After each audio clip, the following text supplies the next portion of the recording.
department, and I think that might mean that he's been trying very, very hard to make sure that that notebook is chock full of exactly what the bros need. You know, I never, victory. for one moment, ever considered his name might be Joker because he likes to make jokes. I just always had the playing card in my mind. Yeah, I think maybe it is the playing card. However, it works in this instance. He may have been a Shaco main earlier on as well. You never really know. Although then to be a pro support after that, that sounds terrible if he was a Shaco support player. Shaco. I mean, that's always been the debate, and I don't really know which one to say. Let's not worry about it, though. Let's dive into the draft here for game number 1 already. We are Rock. Still on patch 26.2 for play-ins, just to make sure everybody is aware of that, so we're not moving to a new patch today. That'll happen later on. 2 jungle bans towards Gideon here in the Malphite and then the Jarvan. Yeah, and first pick over, yeah, this is the thing that's a little bit interesting, because obviously what we've been seeing is Varus, Jace, and Rumble, the must bans on the second pick side. Right now, we are following that completely, but it does mean that the flexibility is on the side of the team with first pick to ban what they kind of want to. So right now, like you just ban Azir, right? Thing, yeah. If you ban Azir or you ban Orianna, you can do either. But UCal obviously wants to be the Orianna guy. Sure. And then if you do that, then they have to ban Rumble and you get Orianna. And then they have to try to pick a Nocturne away, which is awkward. They probably don't want to do that, so you have your opportunity to pick that one up as well on third. You can just ban Teemo and then you can force them to pick the Rumble and then get Orianna Nocturne. Yeah, that is a great way to do it. Or ban Vi in this case, which is actually I really thought Teemo would have been the right call. I kind of personally, I know UCal is going to pick up Orianna because it's UCal, and his impact over Riches, we have to be honest, is stronger. But I kind of feel like most teams would take the Rumble here, actually. Instead, they'll take the Orianna, and because it's difficult to deny that Nocturne, that probably will still come through. Well, let's see what they get with this Rumble, since they were the ones who banned Vi, because Vi Rumble is quite powerful. Now they can't get it anymore, because that was the kind of throwaway ban you were alluding to in the trade. I mean, I think you can go Rumble and then mid-matchup, or Pantheon. Pantheon's also very, very strong at the moment. I was thinking that perhaps you could bait them into maybe going for a Scion pick, something like that, and then getting a Rumble Trundle into it. We've seen that find some success here in the LCK Cup so far. But, I mean, this pairing is just kind of redonkulous. This kind of makes the Nocturne pick just, it has to go through, right? Because the Pantheon needs to be matched in sides, you have to think. Now, this indicates a little bit more focus on Gio in draft. So, but it's setting up a better front line, and he's a decent ball carrier as well. Could just audaciously charge into the correct location and set up the shockwave that way. This Milio hover is interesting, but I don't think it's real, and we'll see the Yunara to fall here. So that aligns with this pick over the Nocturne, so I do see it there. Yep. I do, okay, the Corki going to be coming through as a response. This makes a whole lot of sense. We've seen Corki into Yunara so many times, especially in game 1s.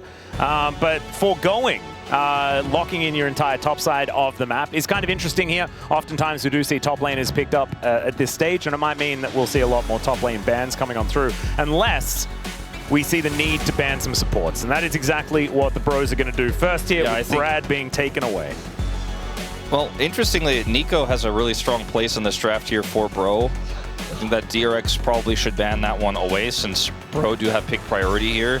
Yeah. And so they were trying to ban the Bard to say we'll have the winning lane with Nico no matter what. Then they'll ban the Nico, and then perhaps we'll see a Lulu ban eventually here, as this is kind of a unique position, like you said, with top lanes being left out to dry thus far. But I think the same general draft ideas will apply here with the split bottom lanes, and support will be the next to go. Now with both the Nico and the Bard gone, you could ban the Lulu if you're afraid of it, if you don't want to lane into that. And they I already wrote the Lulu in. Like they were gonna put the Lulu in the bag unless you took it out. I wonder now though if you just try to ban something from Roamer, but there isn't a glaring pick here that stands out that says, okay, this is what we're gonna play. Nautilus? Rise. Nautilus also could be banned because it point click on the Yunara.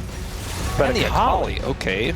So a decent matchup into the Orianna, which is what they were thinking of there. So Roman not going to be able to play that. But now let's see exactly what they're going to be collecting here. Obviously, there is... Yeah, Roma still had his pick to go. I think I mistakenly said that we needed 2 top laners. But we're looking for a mid laner and a support. Looks like it's going to be an Alistair consideration. Top lane Sylas, anyone? Probably not, but I'm now wondering with Alistar basically means you can play anything and win the lane. So they can really go with whatever they want here. And I think the Nautilus that you mentioned earlier can work quite nicely here to help lock down, set up combos, and that is exactly what they think as well. All right. And now, what do you want to counterpick this Rumble with? We've seen a few different picks. The Ambessa can work. It's not going to be an easy matchup to play. Rich is going to have to pilot this well, but it gives them even better setup to get on top of this Corki. Anyone can follow up the Nautilus ultimate, right? And there's already a great front line in this draft. Now, I imagine you're looking at Rise pick or bust, right? Like, there just really isn't anything else. It can pair well with your Pantheon and sides. It's a lot of magic damage, but I think it's necessary here. This is the mid-meta. It is so constrained right now. Yeah. Not only because we usually see those bans on the Azir, right, the Orianna. Look at how many mid-bans we have. We just have the Azir and the Akali, and yet because of tiers, you don't think about the matchup as much as you think about which mid is the strongest, which mid is going to have the most impact around the map and in sides and with scaling. And Rise, unfortunately for Bro, really is the only pick that fits the bill. So even though they had final counter pick, doesn't feel like they got a gotcha with it. They do now have the double global, though, of the Realm Warp and the Grand Starfall. So Pantheon Rise, we've seen find a lot of success. T1 especially have been very, very good with making this work. Faker and Ona are really expert at it. Hopefully the bros have been taking some notes as far as that is concerned. But I do really like what DRX have here as far as this draft. It is, they've got enough engage. They have great side lane potential with the Ambessa. And team fighting is kind of crazy with this Orianna and Xin Zhao combination and Yunara there for all that consistent damage. I think the bros are not going to be too upset with how things are going here, especially in the mid game. That Corki can really find some value, but I think if DRX let this game go late, if we have some Broen and some Bruin, then we could see the bros in a little bit of dire straits, and we know that it's going to be Bro and Brew. I am just super hyped for this bottom 2v2 because for once we don't have a range support down here. Yeah, it's true. going to be all skill based in the bottom lane. It is an even keel between these two squads. Let's dive onto the Rift for our first best of 3 of the play-ins.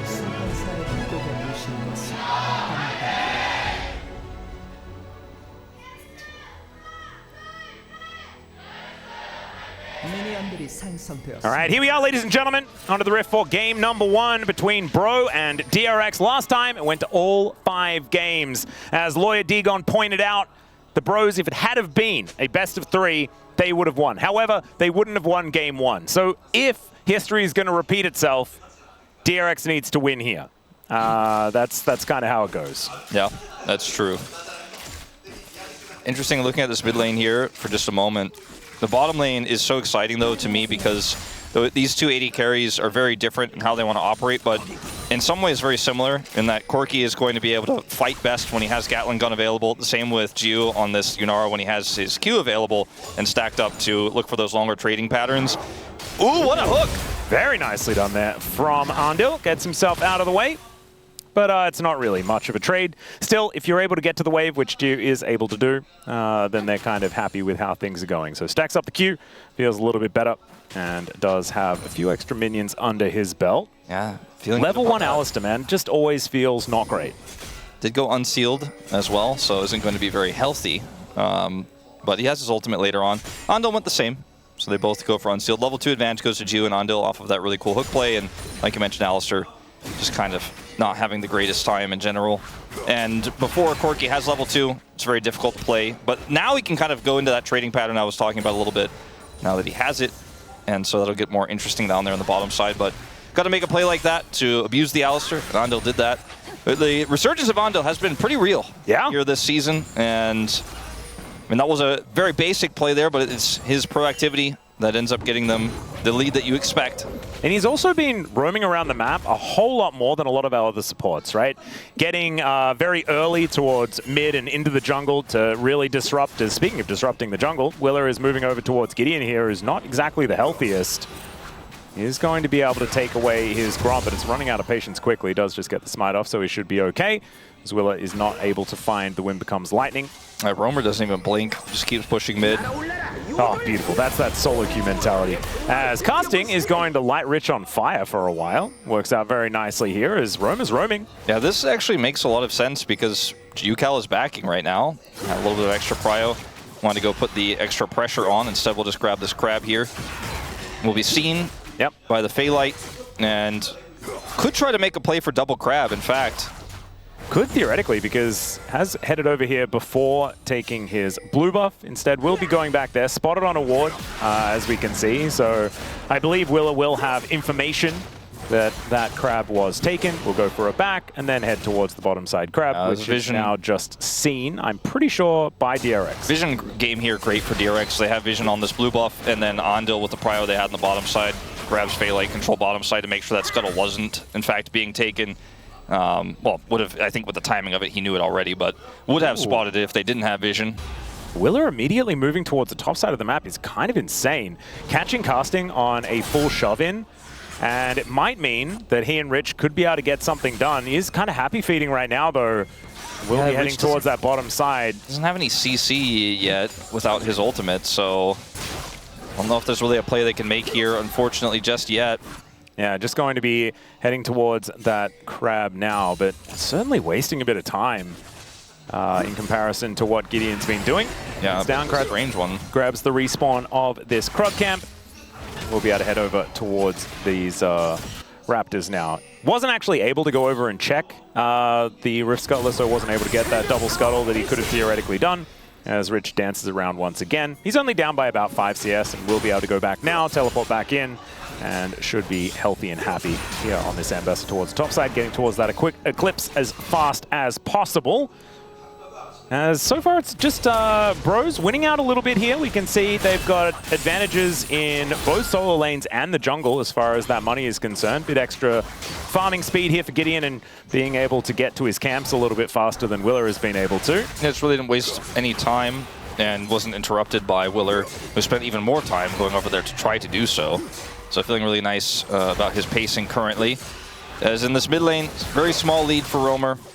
And he was able to maintain that advantage, so the fact that he's missing teleport really doesn't hurt him at all with home guards in this meta. So he's just happy to go back, grab some additional items, has his shoes now, which feels good. Yep, Plate gonna go down here towards casting on the top side of the map. He's ahead by about a wave on the Rumble. And despite Namgung, you know, obviously being Alistair, which was a choice they made, right? So that naturally the bottom lane gets a little bit tough early, but they've stabilized well. A lot of the bro games, we see an incident, right, in the 2v2 at some point where there's a misplay or an overextension. See right now getting a little bit annoyed by the minions here in the freeze, but nothing too crazy. Maybe a caster curse. That's a level 5 Namgung though. He's not necessarily the most healthy. Jiu getting a lot of damage down. Heals coming on through. As we do get the full zoom out, there's the Realm Warp to bring Roamer in. Flash out from Andil as Rune Prison does come in, but it's not enough to lock down the kill onto Jiu, but they will get both summoners out of this Nautilus. I think really good communication on the DRX side. Yukel's also going to get a plate on this, on the defense here. Sure, Andil loses his flash, but I think this actually feels pretty good for them. Good reaction to the roam that Roamer was trying to set up. Yep. True to his name here, as we'll see the TP back from Andil with his Unsealed Spellbook, and they can control Dragon off of this. Ends up being a huge win for DRX, despite Andil using his flash there. And they read the play well. When Namgung went in, they were like, I'm not going to be confused by this. I'm actually going to realize that, in fact, the Rise is coming, and Yukel probably did communicate that to them as well. And they handled it very, very well, and it should lead to first Dragon. Unless, Gideon not able to get over the wall, decided not to flash in, which is what he would have had to do, unless someone got in range. As Teddy is possibly in an uncomfortable spot, as Roamer's getting on down here, and we're going to get thrown away as Teddy able to Valkyrie himself to safety. The slows do come through, and the anchor goes entirely wide, but it's 2 kills for Geo immediately, and Willa has the Crescent Guard. Roamer nowhere to go, and it's doubles upon doubles here for DRX. And some top laners fighting in the top lane, but man, that was pretty red side favored. Yeah, it looked maybe initially like they had overextended onto Teddy, but Jiu goes burr. And like initially here, it looks like, okay, this didn't quite work out. Andil tries to get on top of Teddy, gets knocked up by Namgung, and Teddy's super safe, right? And then they hard commit. Andil goes incredibly low, and Teddy's like, all right, cool, I got the kill. But then everybody else is still just trying to brawl in here, and the follow-up is actually insane, and Jiu just cannot be touched by anyone. The Shockwave playing a huge role here in this fight alongside the ulting Xin Zhao. And that's the kind of skirmish you don't want to take when your 80 carry is on the back foot. No, definitely not. And especially not when the enemy 80 carry is a Yunara, who is now 2-0-2. Jiu is having a very good time. And this is a guy that you know, we have been critical of in the past, but this year, certainly looking like a bit of a step up. You know, going back to those Nongshim days where he was that hyper carry for the team. I was just watching Teddy in that fight being like, wow, I mean, Teddy is really quite a veteran, you know? He played it well, but the rest of the team just kind of sent it. And once you're that deep in, you can't really, you have to fight your way out, right? So they did not win that fight. No. The tools that DRX have in a skirmish, Bro kind of misreading, I think, their power level at that moment. And now we've got a cull that's going to cash in here for Geo as well. One very cool thing that you can see towards the top of your screen is quest completion timers, kind of. You can see how fast they're ticking up. This was like part of our feedback that we put in, Wolf. Yeah. And they did it. They're listening. It's just, it's so beautiful. But you can see that DRX a little bit further along, especially in that mid lane. It's going to take Romer a little bit of extra time. We were talking about it, and like at the beginning of the year, we were like, are they going to add an extra bar like next to XP and mana and stuff? But that's so cluttered. But this is actually quite minimalist, and gets the job beautiful. done. I'm really impressed with it. Yeah, I don't think it takes anything away from what we had before. No. It only adds. Exactly. And that's all you want. Okay. It doesn't cover anything. That's how you make a good UI right there. Yep. That's what we do here at the LCK. Yep. We might be a little biased, but I don't care because it's good. And I think everyone can objectively understand that. Yes, objectively. Yes, objectively. Okay, speaking of objectively, we're looking for our next one of those. 2 minutes on the Drake and 5.5 on Rift Herald. And so DRX are hunting in the enemy jungle, looking for something to do. Looks like it's just going to be a crab here for Willa, though. It is somewhat of a big deal that this Ryze has grubs unlocked. And it's Gideon. All right, public execution here from Rich. Looked a little bit more defensive, but that's a lot of extra damage as the Hex Drinker shield coming in clutch. Does mean that his Eclipse is going to be a little bit late, and casting misses a cannon. Yeah, does that even really equate to a win for casting, as Rich does have his teleport coming back online like right now? I don't even think he necessarily needs it, but... I mean, he has a 20 CS advantage. Yeah, it's the advantage he had before feels great. The one he got from that exchange, not as good. It looks like Rich will just dash his way back over as quickly as he can and won't use the teleport, but will lose a few minions. There on the top side. Rumble, very powerful. We talked about it in the draft. This draft does have at least the Pantheon kind of point-and-click easy setup for the Rumble ultimate. Yep.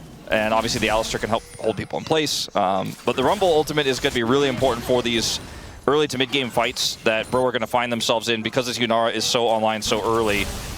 Equalizer placement is going to be paramount.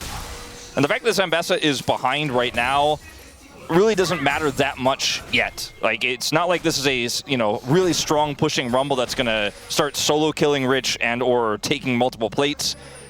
So yeah, that advantage doesn't really matter as much as the gold that you see on the top of your UI might indicate here in the top lane. And Roma should be able to get all of these. Yep, very nicely done. Connects the Q.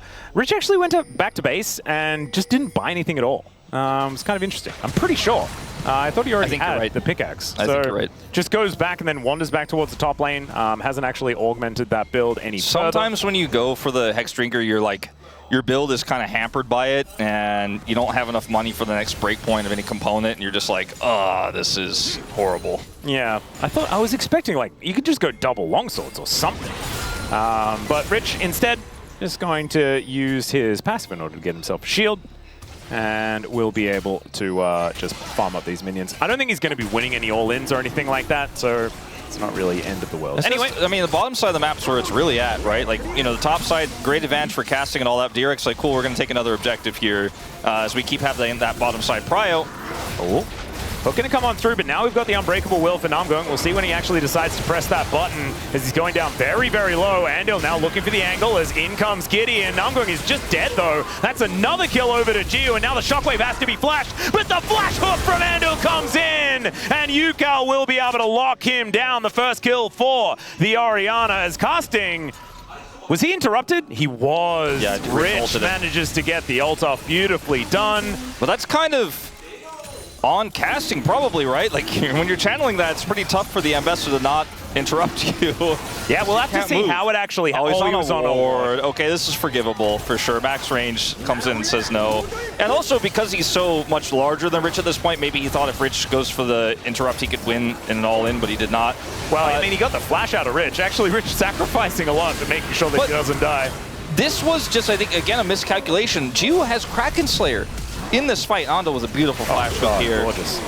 Really great reaction there. Just knows exactly that he has the range for that. But now it's another kill for Jiu. He has 3. And Triforce is put together now for Teddy, but it was not at that moment.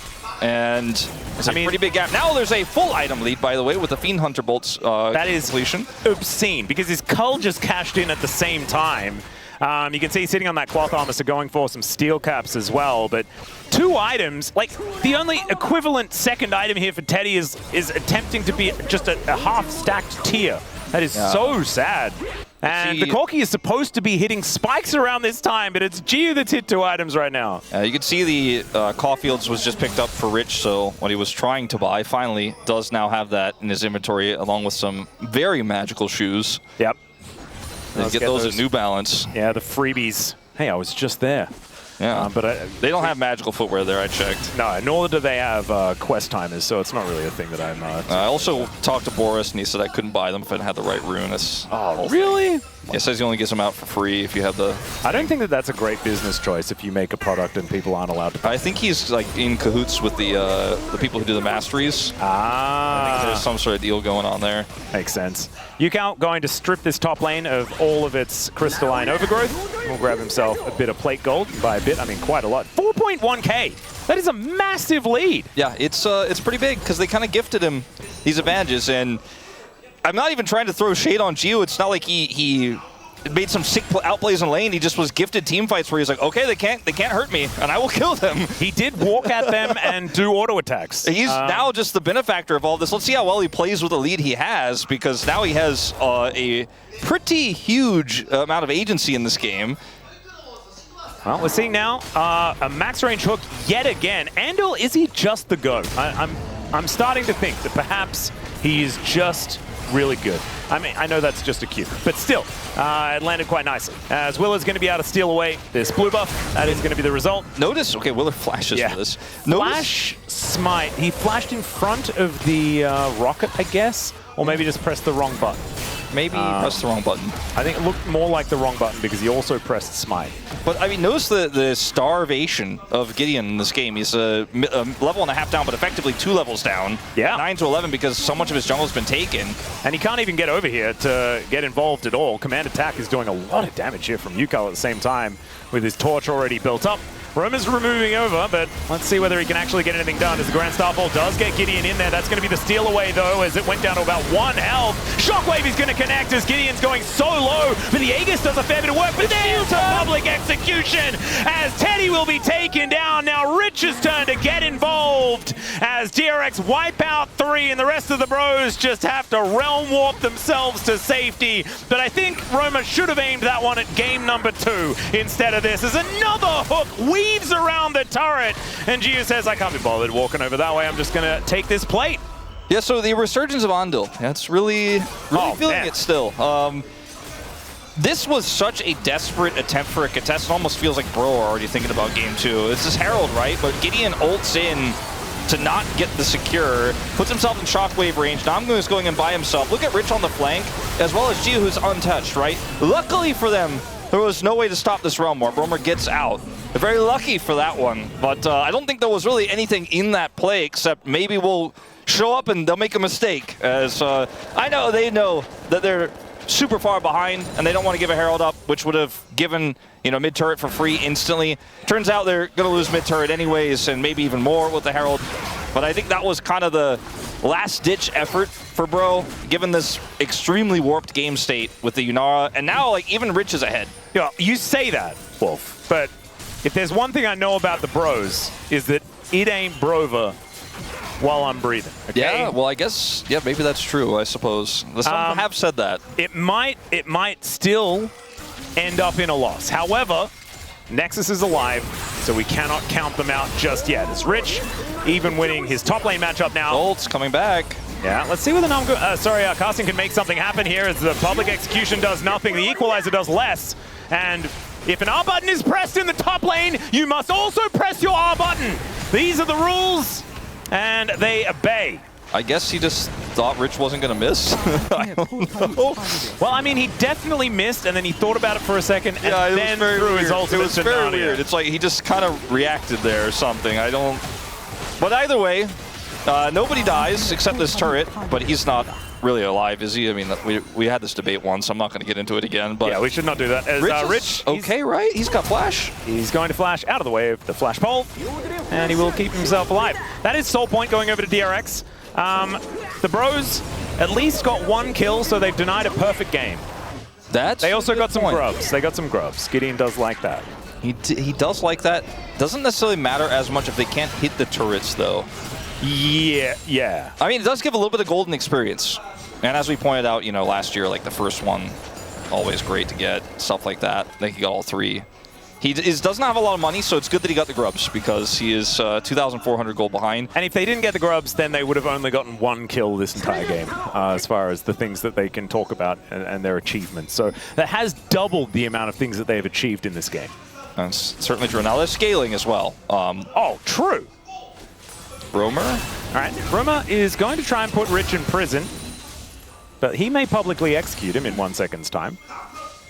Rich now I'm going to make his way down. Yeah, Rich this time I think will get pulverized to death as they're looking to double their amount of kills. Public execution is going to be used for fun here as Rich will be taken out. Overloading here on the bottom side of the map as the Bros. Doesn't have TP. Like, I think they should be able to get out just fine as long as they don't greed super hard here. If they greed a little bit more, they're all dead.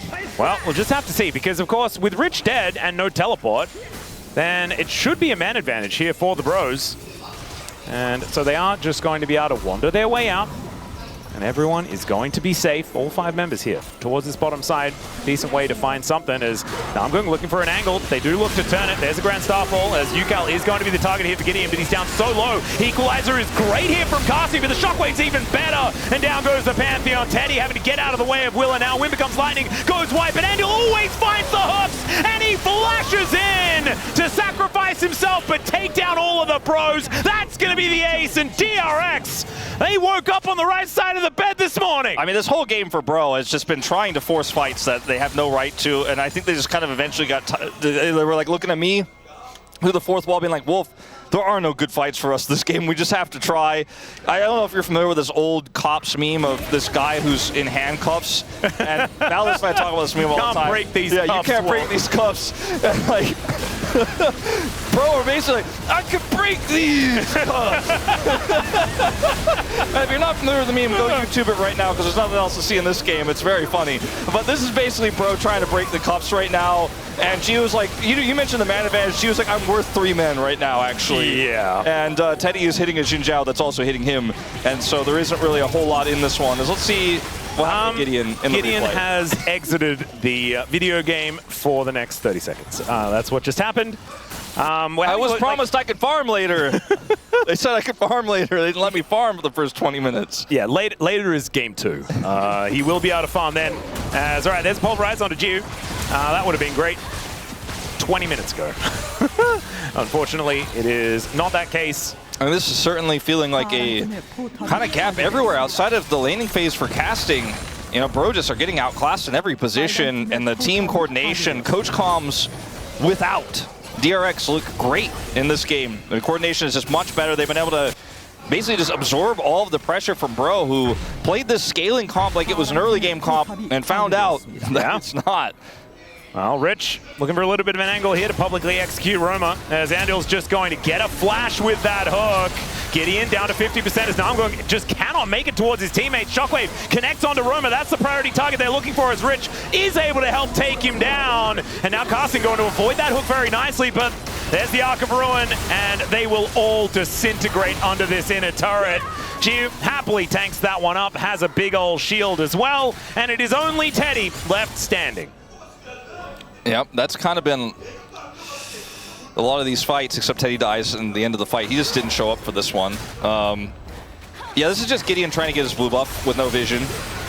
Yeah, not allowed to do that. And here, Rich doesn't have ult, so he needs a little help. Andil, by the way, would have hit this if Romer didn't flash it, so another great hook from him. Gets the flash out, he retreats, absorbs a lot of the pressure. Namgung tries to rotate in, loses his ultimate while trying to buy time for his teammates on the bottom side. And as you can see, Teddy, he's just like, nah, I hate it when the Xinjiao's autoing, but he keeps doing that in these fights. I'm out of here. Sorry, I can't join. Namgung did that thing where he walked into the jungle now, so the cow is dead. And Willett looking for an angle towards Teddy. He can audaciously charge towards him if he wants to, but decides instead he's going to hit a minion with that button. Doesn't want to go underneath the enemy turret. And Namgung's defense, he is playing Alistair 15,000 gold behind with no ultimate and no aftershock, and he has a Zeke's. You know, he's just, I mean, he's right not now really playing the game. We shouldn't really be assessing Bro's play at this stage. They're going to get publicly executed. Both of the carries just eviscerated here by Rich, who gets a big old shield to keep him alive. Casting now down to 50%, but there's the hook onto Gideon as Namgung does get a headbutt back onto Rich, but he's happily able to dash his way out. I say happily, I mean he limped. But still, it's a triple kill here for Yukal on this Orianna. Can he get a penta? That's the question, as the bottom lane's still up here for the Bros. I think enough time has passed, and DRX are just going to get down to business here and take down these Nexus turrets. My goodness, what an absolute statement game in game number 1, and what a time to do it here for DRX as well in the first game of the play-ins. It's looking very different from Super Week here as they take down the first Nexus of the series. Oh, I think this in the jungle, and Willard, I mean, from minute 1 was basically already on him. God. This was a very one-sided game. Yukal and Jiu both were deathless in this first game, but... And what was our biggest bit of feedback out of the draft? It was picking the Orianna over the Rumble. Do it again, every single time, DRX. That was, yep, that's the way. And Yukal has been prioritizing... Yo, shit. 거기 재밌어 보인다. 여기 좀 재밌긴 해. 화재 도플. 나도 가고 싶은데. 죽여. 괜찮으려냐? 안 괜찮은 것 같아. 살려줘. 솔라를 주긴 했을 펜타. 뭔 펜타요? 펜타요. 끝낼만 하냐? 끝내. 야, 나 궁도 있어. 그냥 하면 할게. 돼. 그렇게 대리 없고. 그렇네. 그냥 왔어, 얘들아. 한번 쌀 수 있어. 그냥 끝내면 돼. 한판 잘 하자. 야, 잡을래? 왔어.